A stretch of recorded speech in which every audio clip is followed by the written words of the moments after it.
Hello everyone, I'm Becky Goldsmith with Piece of Cake, and I want to give you a little quick demonstration for hand quilting with pearl cotton, making a big stitch. Alright, first up you've got to get a needle, and I'm using the Bowen number 9 crewel needle. Amazingly enough, I really like this needle for the thread I'm using. It's like a hand quilting needle on steroids. You could also use a chenille needle. Now, you can start off with the 22, or it probably makes sense to order the package that has the assorted needles, and they go from, oh, I forget, let me look here. 18, 20, 22, and 24. So the ginormous one is the 18, then the 20. I think that's the 22, and then there's a 24 somewhere in, or maybe I've misplaced the one that's between those two. But what's nice about this is it gives you options depending on the weight of pearl cotton you're going to use.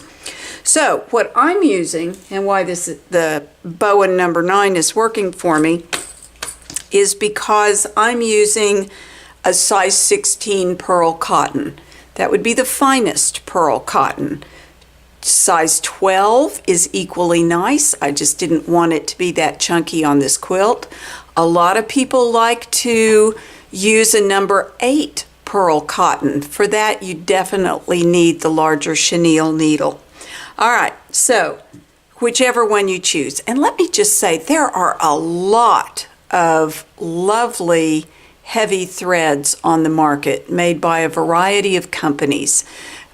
You just have to look around and find the one you like. I really like the Presencia because the twist is tight, tighter than your typical pearl, but not overly tight.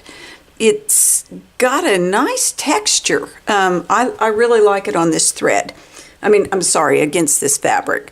So this is my lawn and garden quilt. It is almost all cotton lawns. And this is how it works. Now, I'm using a hoop that is big enough to hold 2 flowers easily. Let me back this up. 2 flowers. And I have to move the hoop if I'm jumping over to do the other part of the block.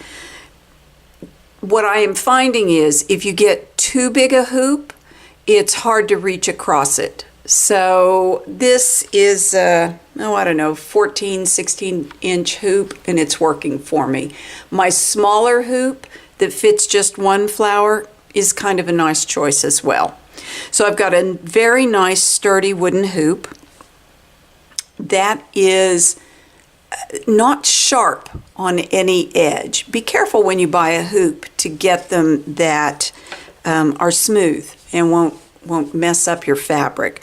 Never leave your quilt hooped when you walk away from it, right? Don't leave it in the hoop overnight. The fabric can stretch. How tight you make your quilt in the hoop is personal preference. You know what I'm going to do? I'm going to back this out again. I like a little give, but not a huge amount. I could loosen that some if I wanted to. And you know what you'll find is the length of your needle, the thickness of your needle, the length of your stitches, all of those things work together to help you determine how tight or loose you need the quilt to be in the hoop. All right, so back to this. I left myself right there. There are hoops attached to frames that sit on your lap.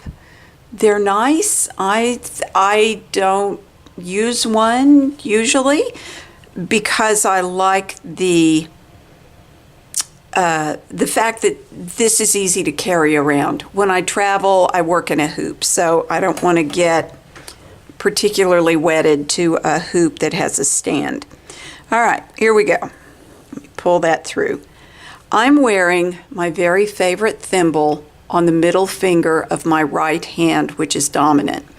This looks a whole lot like I think it was a Dritz plastic thimble. My brother-in-law, Steve's brother, made this for me out of dental gold.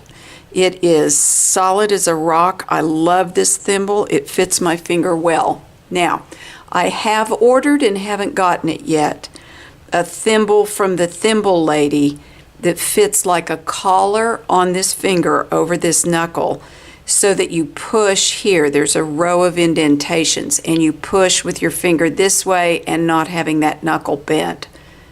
As much as I love this thimble, I have a feeling I'm going to like that motion. Either way, it's the same. You will want to have some sort of thimble, whether it's adhesive and stuck to the end of your finger, or it's plastic, or it's got a hole cut for your fingernail, whatever. This is how it works. All right, so you poke the needle straight down, and where you put it in is a stitch length away from where the thread has come out of the quilt top. So you put the needle down. The fabric and the batting should hold it upright long enough for you to put your finger at the end of the needle. I have the middle finger of my underneath hand underneath there to catch the eye of the needle. You'll notice I've got a pretty decent callus there. I could sew into any one of these fingers. I'm just sewing into this one. If your finger gets too sore, or you just can't tolerate pin pricks, that's where you would use an adhesive metal under thimble. I think an adhesive one would work best. There are other thimbles you can use down there. I would look at either the dome or the dimpled under thimbles. All right, so the eye of the needle rests against the end of my finger where the callus is. As I go back with the needle, pushing forward slightly, I'm also pushing up with the underneath finger. See where my thumb is? It's pushing down to make a hill. You look at the point of the needle, you let as much of that poke through as you want for the length of your stitch, then you rock the needle straight up and down, hit the end of the finger. You can feel the needle pierce the fabric on the bottom. You judge how much the needle's gone through because you want the stitch on the back to match the stitch on the front. And you can kind of judge by what you see spacing wise on top. Now, because of the length of my stitch, the thickness of the needle, I could only pack that many stitches on. If I was making a shorter stitch, I could get more stitches on the needle. But this is big stitch quilting. And when I get to a place here, I could either, well, I probably would, turn this and come the other way, rather than pulling the needle through to the back. This is not heirloom quilting, although I gotta say, the stitch, if it was much shorter, with much shorter spaces between, with a smaller needle and finer thread, that would be more like heirloom quilting. But this is not. This is this is utility quilting. This is like a surface embellishment that doesn't have to be perfect. And you know what? I like that part of it. I like the fact that it is fast, and it's way faster than I really thought it would be. It's been a long time since I've done much hand quilting, and I remember it being slower, but it's because I was doing much smaller stitches and a lot more dense quilting. But there, needle goes through, you rock it down, feel it on the back, always pushing the needle with the thimble, and you pull it through.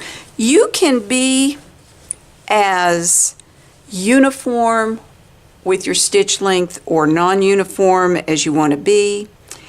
You are the boss of the thread and the needle. You can make it look the way you want it to look. You can quilt it heavily or not, depending on how much density is required by the batting that you've chosen. But that's the basics. That's how you do it. And I hope that you have some fun with hand quilting. It really is a nice way to spend some time. So, there you go. I hope you enjoyed this demonstration, and may you have many happy stitches. Thanks for watching.